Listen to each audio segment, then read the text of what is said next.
Bienvenue à tous. Processus électoral en République démocratique du Congo. L'envoyé spécial de Barack Obama dans la région des Grands Lacs a échangé ce lundi dans l'avant-midi avec le président de la Chambre basse du Parlement. Obama Minaku a reçu donc en audience Thomas Perillo des assurances donc lui fournies de la part des États-Unis quant à son apport pour l'aboutissement harmonieux et pacifique du dit processus déjà en cours.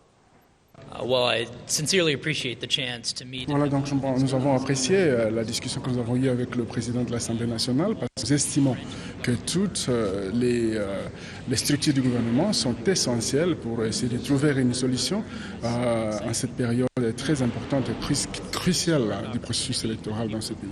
Nous croyons que c'est une opportunité tout à fait importante et historique pour la population de la République démocratique du Congo qui a passé beaucoup d'années de guerre et je pense que maintenant l'occasion avec un moment de liberté limitée et je crois que maintenant l'occasion leur est offerte de pouvoir s'exprimer afin de décider la voie à suivre afin d'un avenir plus sûr et plus radieux et également penser au développement économique de leur pays. Nous croyons qu'il faut trouver une voie de sortie et nous savons qu'il y a eu quelques petits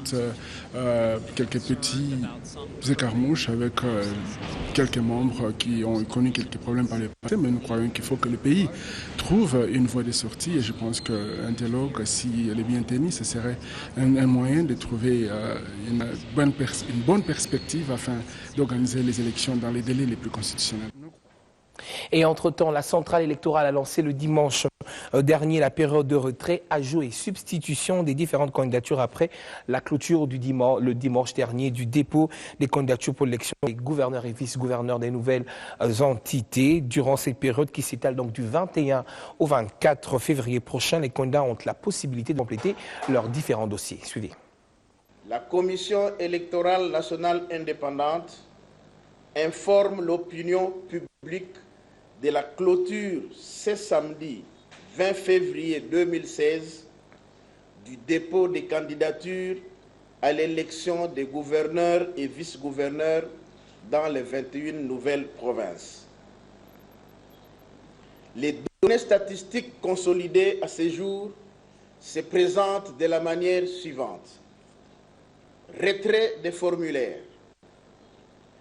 203 formulaires d'inscription des candidatures ont été retirés, dont 81 par les partis politiques, 10 par les regroupements politiques et 212 par les indépendants. Dépôt des candidatures. 135 dossiers déposés, dont 37 par les partis politiques, 18